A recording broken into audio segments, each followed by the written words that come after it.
नमस्कार, स्वागत है आपका हमारे खास कार्यक्रम रूबरू में, जिसमें हम आपको मिलवाते हैं एक खास शख्सियत से। आज भारत समेत पूरे विश्व में अंतर्राष्ट्रीय योग दिवस सेलिब्रेट किया जा रहा है और इस खास अवसर पर हमारे साथ जुड़ रही हैं डॉक्टर नीलम जोशी कांडपाल, जो एक योगा शिक्षक होने के साथ साथ आयुर्वेदिक डॉक्टर, फिजियोथेरेपिस्ट, एमडी इन एक्यूप्रेशर और एक न्यूट्रिशनिस्ट भी हैं। डॉक्टर नीलम जोशी, स्वागत है आपका हमारे चैनल एनबीसी भारत पर। डॉक्टर नीलम, सबसे पहले आज हमारे दर्शकों को इंटरनेशनल योगा डे 2024 की theme yoga for self and society के बारे में बताएं। सबसे पहले आप सबको 10वें इंटरनेशनल योगा दिवस की बहुत बहुत शुभकामनाएं।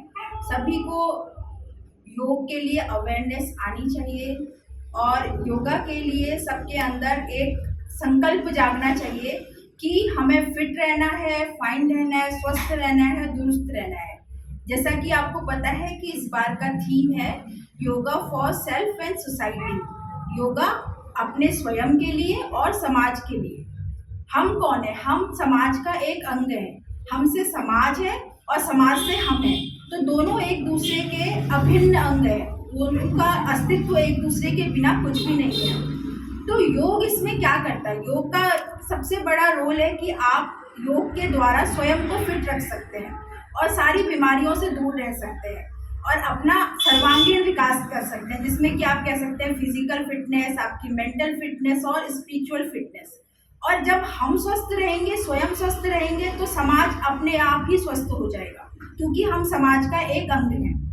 तो सबसे पहला काम हमें अपने खुद के ऊपर करना है कि योग के द्वारा हम कैसे स्वस्थता प्राप्त कर सकते हैं, और उसके बाद हमारी जिम्मेदारी बनती है समाज के लिए कि हम दूसरे लोगों के लिए भी कैसे हम इसमें अपना योगदान दे सकते हैं।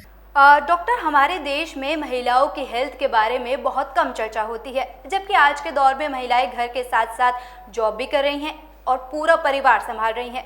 तो महिलाओं के लिए योगा कितना इम्पोर्टेंट है? जैसे कि महिलाओं का बहुत बिजी शेड्यूल रहता है, वो अर्ली मॉर्निंग उठती हैं और लेट नाइट तक सोती हैं। सोने का भी टाइम बहुत उनका कम होता है, ना खाने का टाइम होता है, ना सोने का टाइम होता है, तो बहुत ज़्यादा उनकी लाइफ जो होती है वो डिस्टर्ब होती है। तो ऐसी कंडीशन में वो योग को अपनी डेली रूटीन में अपनाकर एक अच्छी हेल्दी लाइफ स्टाइल जी सकती हैं। तो इसका सबसे बड़ा कारण ये है कि अगर वो हेल्दी रहेंगी तो उनका पूरा परिवार हेल्दी रहेगा, क्योंकि उन्हीं पे सारी चीज़ें डिपेंड होती हैं। तो छोटी छोटी चीज़ें जैसे सुबह उठना है, उठते ही वो अपना सुबह पानी पिए प्रॉपर, छोटी बहुत एक्सरसाइज करें। अगर वो कुछ काम भी कर रही हैं तो उसके साथ वो डीप ब्रीदिंग कर सकती है, प्रॉपर ज़्यादा ऑक्सीजन रिसीव करना, क्योंकि सुबह बहुत अच्छी ऑक्सीजन लेवल हाई होता है, तो वो ज़्यादा से ज़्यादा ऑक्सीजन ले सकती हैं सुबह के टाइम पे। छोटी मोटी एक्सरसाइजेस कर सकती हैं।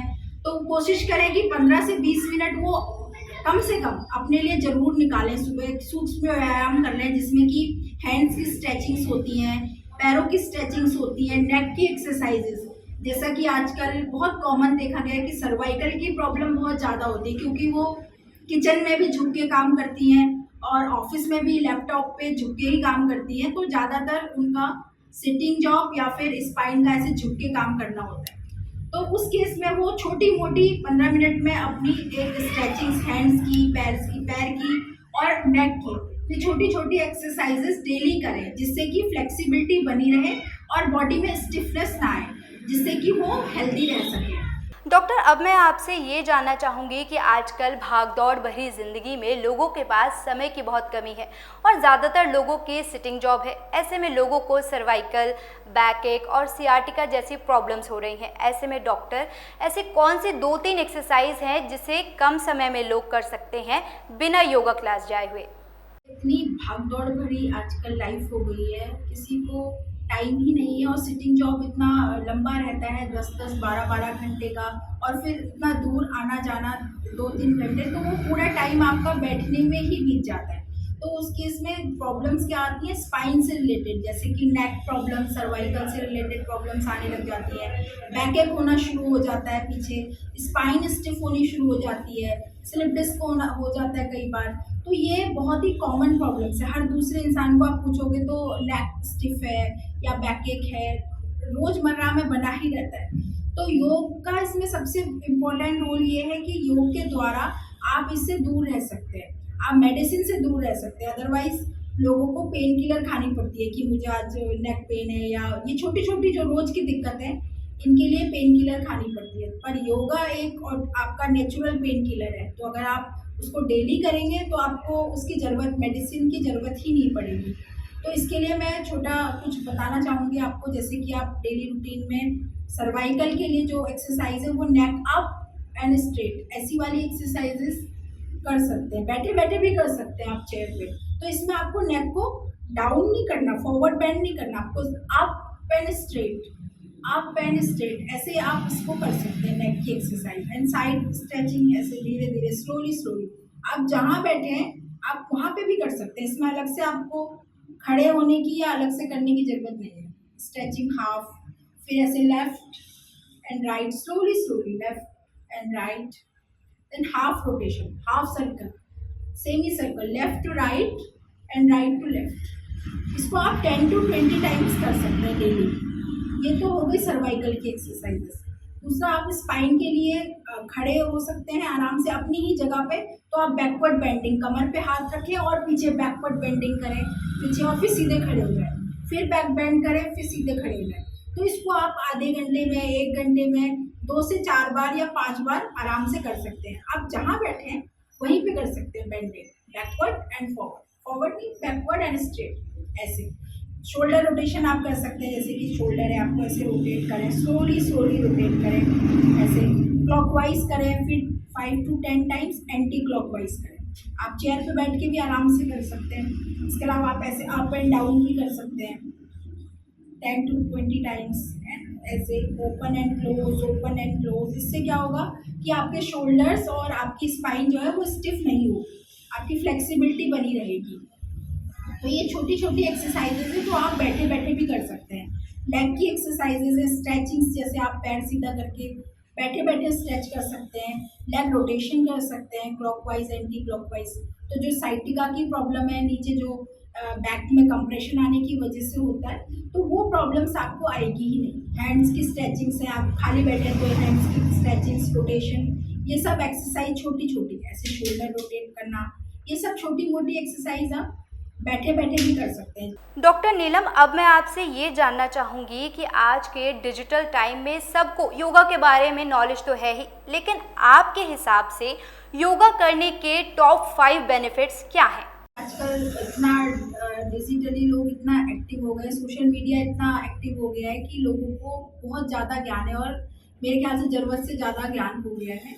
और ये अच्छी भी बात है कि आप हेल्थ को लेके इतना कॉन्शियस हैं और अवेयर हैं कि आप ज़्यादा से ज़्यादा जानकारियाँ इकट्ठी करना चाहते हैं या करते हैं। तो वो बहुत ही एक अच्छा आपका इंटरेस्ट है कि इस बारे में जानें और सुनें, लेकिन उसको एप्लीकेशन भी करें, अपनी लाइफ में अप्लाई भी करें कि जो आप सुन रहे हैं या जो हेल्थ से रिलेटेड चीज़ें आप देख रहे हैं तो उनको अपने जीवन में उतारें, उसको फॉलो करें। तो उससे क्या होता है कि आपको तभी रिजल्ट मिलेगा जब आप उसको करोगे। जब आप उसको करोगे ही नहीं तो आपको फ़ायदा नहीं, आपको नहीं पता चलेगा। तो जैसे कि अगर आप योग नियमित रूप से करते हैं, अपनी लाइफ में उसको अपनाते हैं, तो उसके सबसे ज़्यादा बेनिफिट आपको क्या होता है कि एक जो रूट कॉज होता है बीमारी का, जो रूट कॉज होता है, जो जड़ होता है, जहाँ से वो समस्या शुरू होती है, वो उसको ख़त्म कर देते हैं वहीं से। ये क्योंकि योग का एक सबसे बड़ा प्रभाव क्या है कि ये रूट पे काम करता है। जैसे कि वात पित्त कफ से रिलेटेड जो समस्याएं हैं उनको दूर करता है। सबसे बड़ा बेनिफिट तो इसका ये है कि ये वात और पित्त और कफ को बैलेंस करता है। दूसरा क्या है कि आपके हार्मोन्स को बैलेंस करता है, जितने कि आपकी ग्लैंड्स हैं, जिसको हम एंडोक्राइन ग्लैंड्स बोलते हैं, तो उस पर काम करता है। और अगर हार्मोन्स नियंत्रित हैं तो आपकी बीमारियां अपने आप ही नियंत्रित हो जाएंगी, क्योंकि हार्मोन से ऑर्गन नियंत्रित होते हैं। तो उससे आपकी बीमारियां दूर हो जाएंगी और आपके शरीर पे प्रभाव उसका नहीं पड़ेगा। तो और इसके अगर तीसरे बेनिफिट की बात करते हैं तो ये फिजिकल, मेंटल और स्पिरिचुअल लेवल पे काम करता है, क्योंकि आप फिजिकली फिट रहेंगे तो आपका माइंड भी काम करेगा। जैसे कि स्ट्रेस लेवल कम हो जाएगा, आपकी एंजाइटी कम हो जाएगी, डिप्रेशन कम हो जाएगा। और जब ये सब कम होगा तो आप काम को इजीली कर पाएंगे और आपका मन लगेगा उस काम को करने के लिए। और मेरे ख्याल से कि अगर आप जिस काम को मन लगा कर करते हैं उसमें हमेशा ही परफेक्शन आता है। तो ये सबसे बड़ा एक योग का बहुत अच्छा प्रभाव है। इसके अलावा आपकी बॉडी एक्टिव बनी रहती है, आप लेथार्जीनेस नहीं फील करते हैं और पूरा दिन आपका काम करने का मन करता है। अदरवाइज होता क्या है, आप फिजिकली थके नहीं भी हो पर आपका कुछ करने का मन नहीं करता, लेकिन योग इसमें बहुत अच्छा प्रभाव ये डालता है कि आपको एक एक्टिव रखने में बहुत सहायक है पूरा दिन। इसके अलावा आपके ऑर्गन्स को स्ट्रॉन्ग करता है, आपकी जो पूरी फिजिकल बॉडी है, इंटरनल जो काम करने की क्षमता है उसको ये बढ़ाता है। डॉक्टर, मैं ये जानना चाहूँगी कि बहुत से लोग जानना चाहते हैं कि योगा करने का सही टाइम और तरीका क्या है? अगर हम तरीका और टाइम की बात करें तो योग करने का एक तरीका होता है, जैसे कि आजकल बहुत ही ज़्यादा लोगों में हो गया है कि रात को, क्योंकि लेट नाइट सोते हैं, सुबह देर से उठते हैं, तो वो कोशिश करते हैं कि रात को वर्कआउट करें अपना, जैसे कि जिम रात को जाना 10 बजे 11 बजे जाना, रात को खाना, तो वो बहुत गलत तरीका है फिजिकल वर्कआउट करने का, किसी भी एक्सरसाइज को करने का। और आजकल क्या ट्रेंड चला है कि खाने के बाद घूमना टहलना, तो वॉक करना, पर वो सबसे गलत है। उससे क्या होता है, इंडाइजेशन होता है, क्योंकि वो टाइम आपका खाना पचाने का होता है, पर आप वॉक करने निकल गए, तो वो तरीका बहुत गलत है। आपको क्या करना है, कोशिश करनी है खाली पेट घूमें, खाली पेट योगा करें, उससे आपको बेनिफिट डबल मिलेगा। और जैसे अगर आपको खाने के बाद करना भी है तो आप बैठे ना, बल्कि टहलें, सिर्फ हल्के हल्के कदम से टहलें, लेकिन आप वॉक ना करें तेज तेज कदमों से। और योग क्या है कि आपको सुबह का टाइम बहुत बेस्ट रहता है, जैसे कि जो सुबह फ्रेश हवा होती है, ऑक्सीजन बहुत ज़्यादा होती है सुबह के टाइम पे, और आपका मन बहुत शांत होता है, क्योंकि रात को आप सोकर जगे होते हैं, आपकी बॉडी रेस्ट के बाद सुबह फ्रेश होती है। तो आप इसका तरीका सबसे अच्छा है कि आप सुबह उठ के करें, थोड़ा जल्दी उठ जाएं और सुबह करें आपको फिजिकल वर्कआउट, तो आपको बेनिफिट इसका 100% मिलेगा ही मिलेगा। और टाइम की बात करें तो मॉर्निंग टाइम सबसे बेस्ट है। और अगर आपको खाना खाने के बाद कुछ करने का मन है तो आप इसमें डीप ब्रीदिंग कर सकते हैं, लंबी लंबी सांस लें, पेट को भर के धीरे धीरे छोड़ें, डीप ब्रीदिंग करें, ये भी एक योग का ही पार्ट है। पर फिजिकल एक्सरसाइज आप तुरंत खाना खाने के बाद नहीं कर सकते, आपको उसके लिए 2 से 3 घंटा तो रुकना ही पड़ेगा। जब पूरा आपका खाना डाइजेस्ट हो गया हो तब आप उसके बाद फिजिकल वर्कआउट या योग कर सकते हैं। डॉक्टर नीलम, मेरा अगला सवाल आपसे ये है कि डाइट के बारे में आजकल लोग फिट रहने के लिए सोशल मीडिया पर देखकर कई प्रोटीन ड्रिंक्स और एनर्जी ड्रिंक्स लेने लगे हैं, लेकिन ये कितना सही है और यंगस्टर्स को कैसी डाइट आपके हिसाब से लेनी चाहिए? डाइट का बहुत बड़ा हमारे जीवन में रोल है, तो सब कुछ अगर हमारे कोई ऑर्गन काम कर रहे हैं या हम काम कर रहे हैं तो हम डाइट के सहारे ही काम कर रहे हैं। जैसे कि गाड़ी तभी चलेगी जब उसमें पेट्रोल होगा, तो वैसे ही हमारा शरीर भी तभी चलेगा जब हम हेल्दी खाएंगे या हेल्दी आहार लेंगे। लेकिन आजकल क्या हो गया है कि इतनी भागा दौड़ी भरी जिंदगी में क्या है कि लोग कुछ भी खा रहे हैं, कुछ भी हेल्दी खाने के नाम पे प्रोटीन ड्रिंक्स ले रहे हैं या कोई शेक ले लेते हैं, या जो रेडी टू ईट फूड्स आ रहे हैं उनको लेते हैं, या इंस्टेंट फूड लेते हैं। तो लेकिन ये सब नहीं करना है। जैसे हेल्दी मान लो दलिया ही खाना है तो पर वो इंस्टेंट दलिया यूज़ करते हैं, मतलब पैकेट से निकालो, काटो और उसको बनाओ, सीधा खा लो, तो वो भी गलत है। क्यों? क्योंकि है तो दलिया बट उसमें क्या मिला हुआ है, प्रिजर्वेटिव्स मिले हुए हैं। तो ऐसी चीज़ों को हमें अवॉइड करना है। कोशिश करें कि हेल्दी से हेल्दी खाएं। जैसा कि आपको पता है कि आयुर्वेद में भी बोला गया है कि सूर्योदय के बाद और सूर्यास्त से पहले खाना स्टॉप कर दें, सूर्यास्त के बाद खा लें और सूर्यास्त होने के पहले पहले उस खाने को रोक दें। तो उससे क्या होगा कि आपके अंदर बीमारियां नहीं आएंगी और खाना पचाने का आपकी जो शरीर है उसको टाइम मिल जाएगा, आपके स्टमक को, आपके डाइजेस्टिव सिस्टम को खाना पचाने का टाइम मिल जाएगा।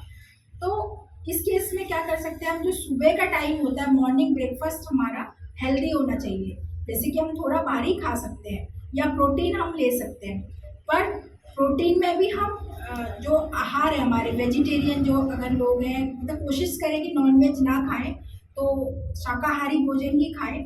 जैसे कि हरी सब्जियां हैं या चीला है, बेसन का चीला आप ले सकते हो, उपमा ले सकते हो सारी सब्जियां डाल के, और आप ओट्स खा सकते हो सब्जियां डाल के, पर खाना सारा बिना प्रिजर्वेटिव का है, पैक्ड फूड नहीं खाना है। तो आप कुछ भी हैवी उसमें सुबह के भोजन में ले सकते हैं। पर सुबह आजकल क्या होता है, लोग सीधा सीधा पराठे खाना पसंद करते हैं या ऑयली खाना पसंद करते हैं या फ्राइड खाना पसंद करते हैं, तो वो थोड़ा सा अवॉइड करना है। कोशिश करें कि कम तेल घी का खाएं और हेल्दी खाएं। प्रोटीन लें पर प्लांट्स प्रोटीन लें, मतलब हेल्दी वे में, नेचुरल वे में प्रोटीन लें, ना कि पैक्ड फूड वाला या पैक्ड जो बॉटल प्रिजर्वेटिव वाला प्रोटीन होता है उसको थोड़ा सा अवॉइड करें। उसके बाद आप फ्रूट्स ले सकते हैं, ज़्यादा से ज़्यादा फ्रूट्स का इंटेक करें, चेंज करके लें। सुबह का टाइम आप पेट भर के फ्रूट्स भी खा सकते हैं पूरा का पूरा सुबह के टाइम पे, मॉर्निंग में आप चाय को अवॉइड करें, जो आपकी दूध वाली चाय होती है उसको अवॉइड करें। उसकी जगह पे आप हर्बल टी ले सकते हैं, जैसे कि तुलसी के पत्ते हैं, दालचीनी है, थोड़ा सा अदरक आप यूज़ कर सकते हैं अगर एसिडिक नहीं है, और इसके अलावा मुलेठी यूज़ कर सकते हैं। ऐसे आप हर्बल टी सुबह तैयार करके उसको सिप करके पी सकते हैं। और सुबह के टाइम पे पानी का इंटेक ज़्यादा बढ़ाएं। पूरे दिन में कम से कम 3 लीटर पानी तो पीना ही पीना है आपको, तो उस चीज़ का बहुत ज़्यादा ध्यान रखना है। इसके अलावा दोपहर के खाने में आप अपना लस्सी ले लें और शिकंजी ले सकते हैं, आप सैलेड ले सकते हैं भरपेट। अब उसमें करना क्या है, आपको लंच से पहले आप भरपेट सैलेड खा लो। सलाद जितना हो सकता है उतने ज़्यादा इंटेक करें, वो भी उन सब्जियों का और फलों का जो सीजनल हो।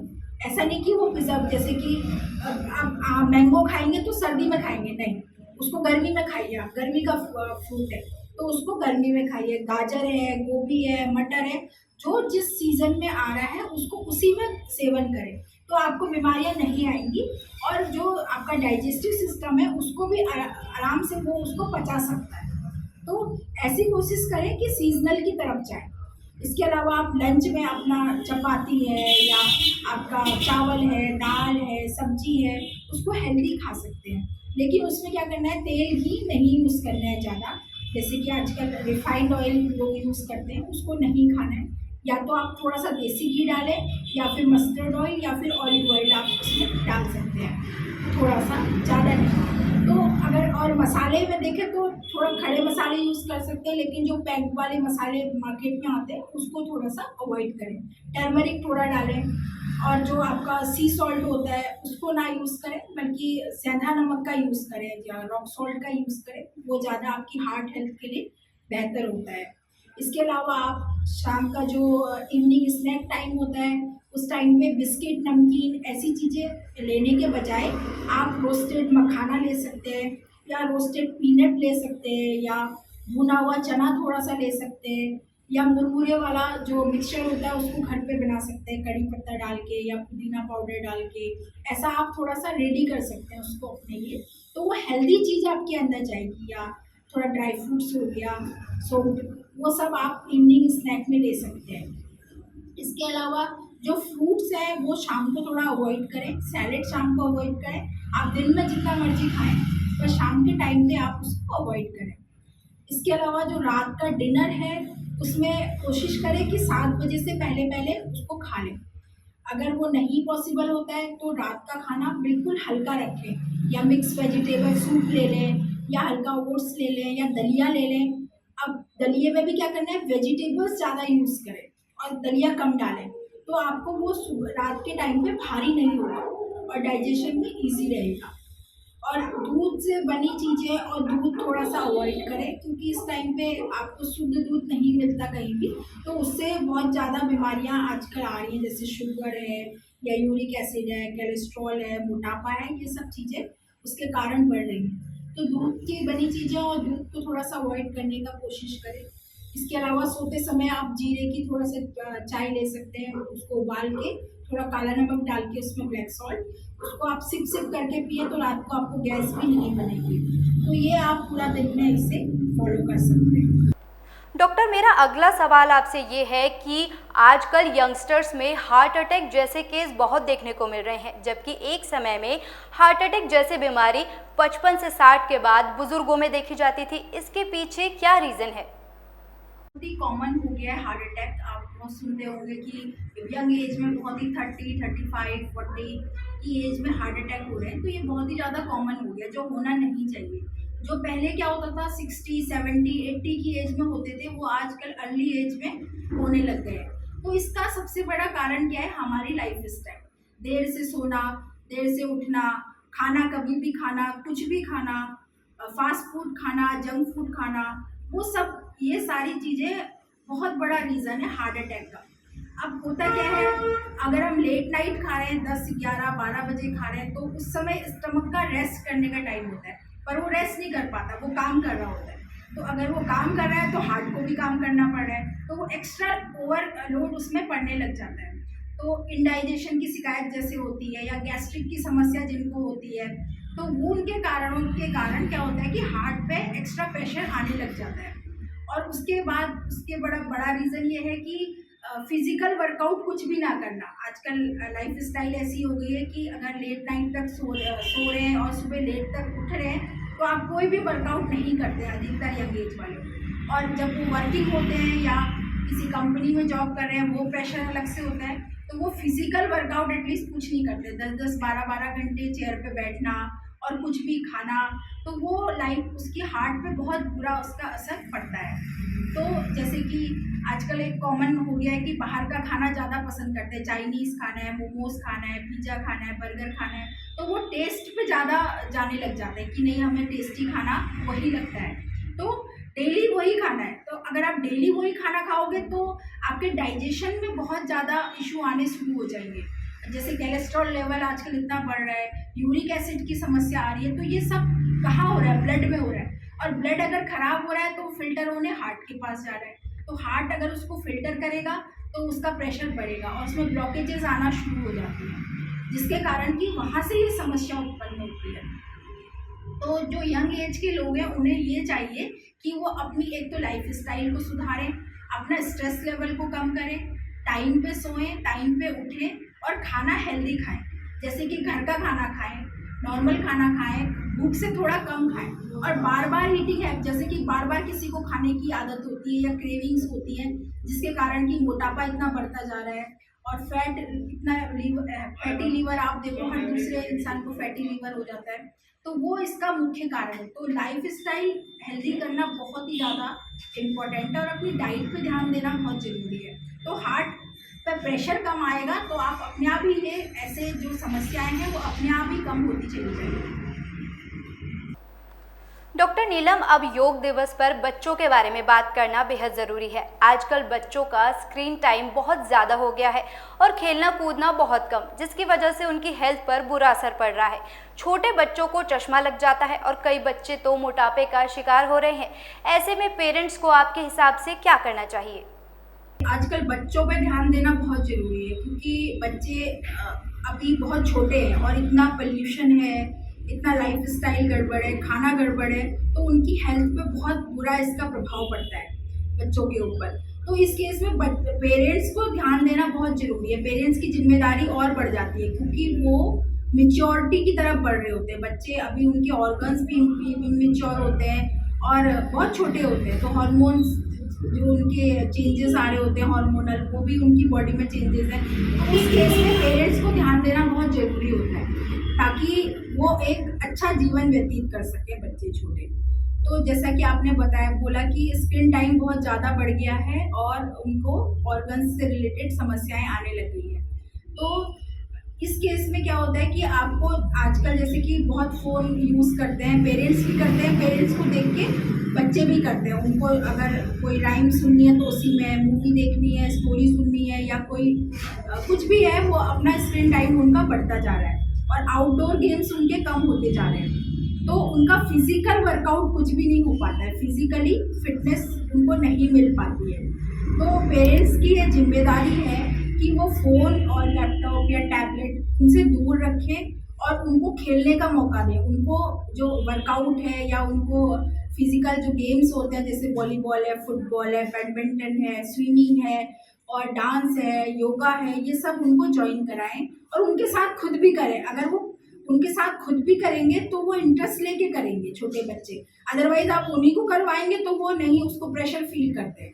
तो पेरेंट्स भी करें उनके साथ, ये एक तरीका है उनको कराने का, और बच्चे भी उनके साथ फिर वो इंटरेस्टिंग वे में उसको करें।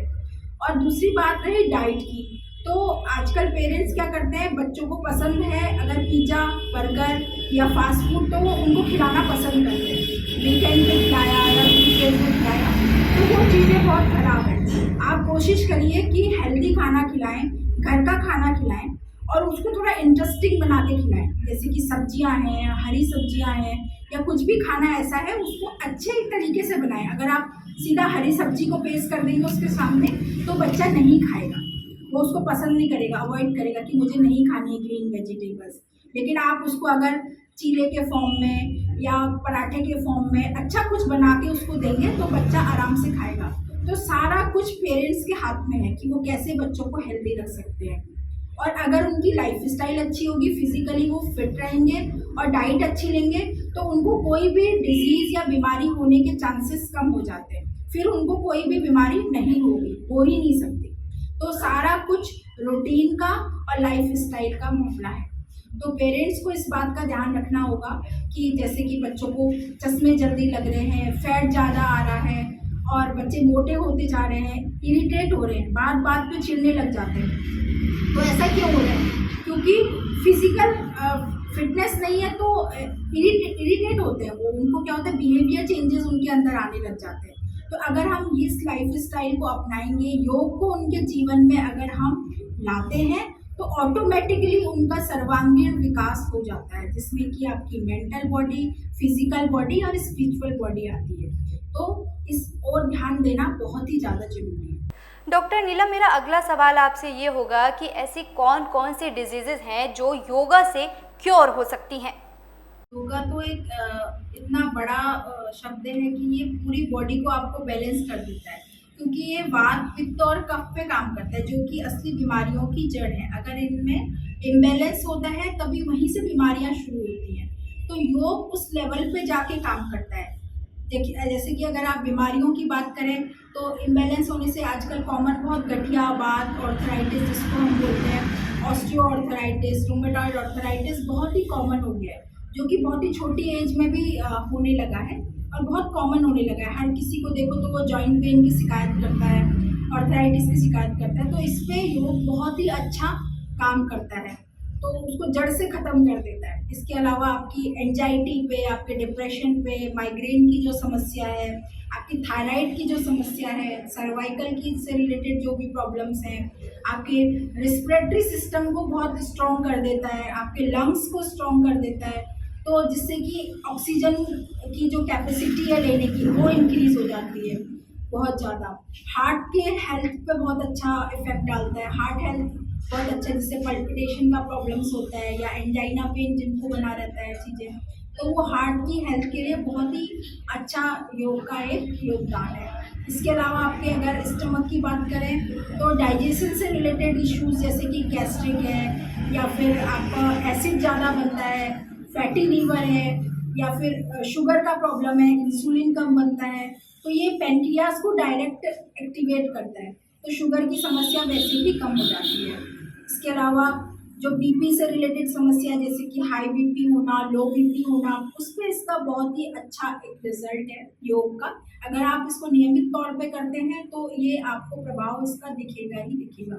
इसके अलावा जिनको साइटिका बना रहता है या पैरों में यूरिक एसिड का इशू है, गठिया बात वाला, नीज पेन जो रहते हैं, घुटनों में ग्रीस खत्म हो जाती है, फ्लूइड कम हो जाता है और हड्डियां आपस में घिसने लग जाती हैं, तो उसमें योग का बहुत ही अच्छा एक प्रभाव है। पर करना आपको उसको नियमित पड़ेगा, तो आप पूरी तरीके से स्वस्थ हो सकते हैं। योग को अपने जीवन में अपनाएं और पूरी तरीके से स्वस्थ रहें। डॉक्टर नीलम, आज आपने हमारे दर्शकों को बहुत सारे योग के बारे में जानकारियां दी, उसके लिए आपका बहुत धन्यवाद। अब हमारे दर्शकों को आज योग दिवस पर आप एक खास मैसेज ज़रूर दें। नेशनल योगा डे पर मैं सबको यही मैसेज दूंगी पूरे देश को कि करो योग, रहो निरोग और समाज और स्वयं के लिए काम करें, क्योंकि हम सुधरेंगे तो युग सुधरेगा, हम बदलेंगे तो युग बदलेगा। डॉक्टर नीलम जोशी ने आज हमारे साथ बहुत सारे योगा, डाइट और हेल्थ टिप्स शेयर किए, जिससे हमारे दर्शकों को ज़रूर फ़ायदा होगा। आज अंतर्राष्ट्रीय योग दिवस पर आप सभी ये प्रण कर लें कि अपनी शारीरिक और मानसिक सेहत को बेहतर बनाना है, रोज़ योग करना है और अपनों को भी सिखाना है, ताकि स्वस्थ रहे तन और मन। योग ही है रोगमुक्त जीवन का मंत्र। अंतर्राष्ट्रीय योग दिवस की आप सभी को ढेर सारी शुभकामनाएं। अब मुझे दीजिए इजाज़त। नमस्कार।